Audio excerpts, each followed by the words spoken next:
So, what happens when all the rules you live by just vanish? Today, we're diving into one of literature's most powerful answers to that very question, the Hemingway Code hero. And trust me, it's way more than just some character type.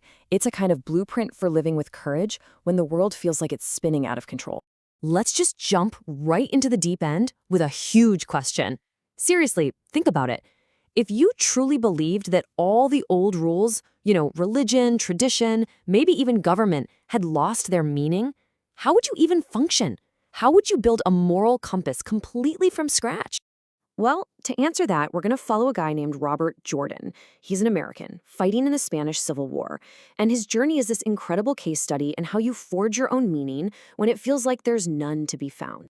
Now, the first thing you need to know about Robert Jordan is that he isn't some born soldier. Not at all. He's a professional, an intellectual, who's been dropped into this incredibly violent and extreme situation with one single, brutal task.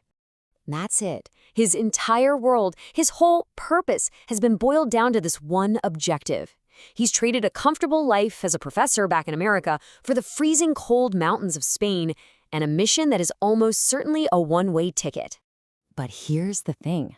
This story is about so much more than just blowing up a bridge. See, Jordan isn't just fighting a physical war against an army. He's also waging this deep philosophical battle against an idea that's threatening to just consume him. And that idea, it has a name. It's called the nada. It's Spanish for the nothing. It's that terrifying gut punch of a realization that maybe, just maybe, life is completely meaningless. That we're just a random flash of light between two endless darknesses. In a lot of ways, that's the real enemy in this story. And this internal fight he's having, it's got deep roots in his family. He's torn between these two powerful legacies. His father, who completely surrendered to the nada and took his own life, and his grandfather, a Civil War soldier who lived a life of honor and duty. Jordan is constantly running from one ghost while trying to live up to the other. So, okay, how do you fight nothingness? How do you choose the path of the grandfather and not the father? Well, you build something yourself. You create your own set of rules, a personal code designed for survival in a world that doesn't offer one. And that, right there, is the code hero. This is somebody who looks at all the chaos and basically says, okay, the world's rules are broken, I'm making my own. And the code is pretty simple, really. Be good at what you do, control your emotions, and face the absolute worst with what Hemingway famously called grace under pressure. So, what's the number one weapon against this overwhelming sense of dread? It's work, the craft. When those big, scary questions get too loud, you pour all of your focus into the task at hand.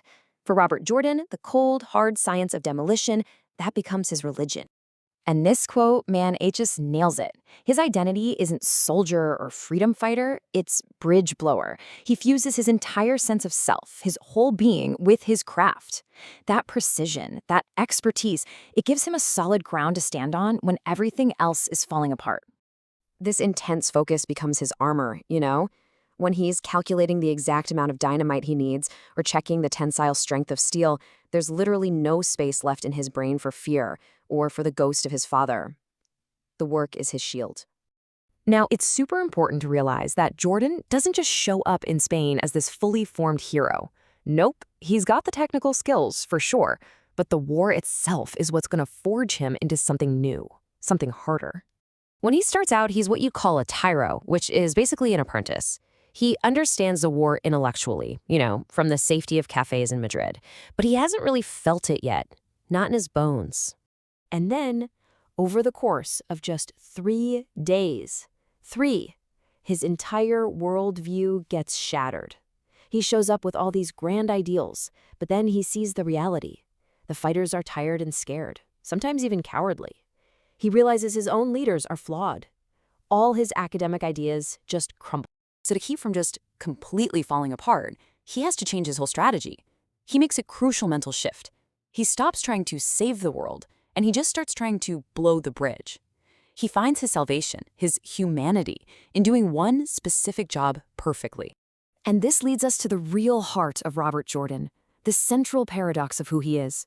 Because to do his job, to be a good bridge blower, he has to become a cold, calculating machine.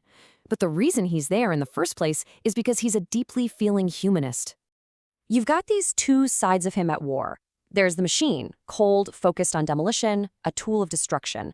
And then there's the humanist, a man who genuinely loves the people he's fighting alongside, who sees the real soul of Spain in them. He's fighting a nihilistic war out of a profound love for life itself. So when you get right down to it, his loyalty isn't to some abstract ideology or a political party. It's to the people, period. Their strength, their humor, their connection to the land. That's what he's really fighting for. And this is the key takeaway. What makes Robert Jordan a hero isn't whether the bridge blows up or not. It's the moment he fully accepts that his life is worth giving for the people he has come to love. The heroism is in the sacrifice itself. Which leaves us with one last thing to think about. What really makes a hero? Is it found in victory, or is true heroism something different? Is it found in making a perfect, meaningful sacrifice for something or someone that you truly love?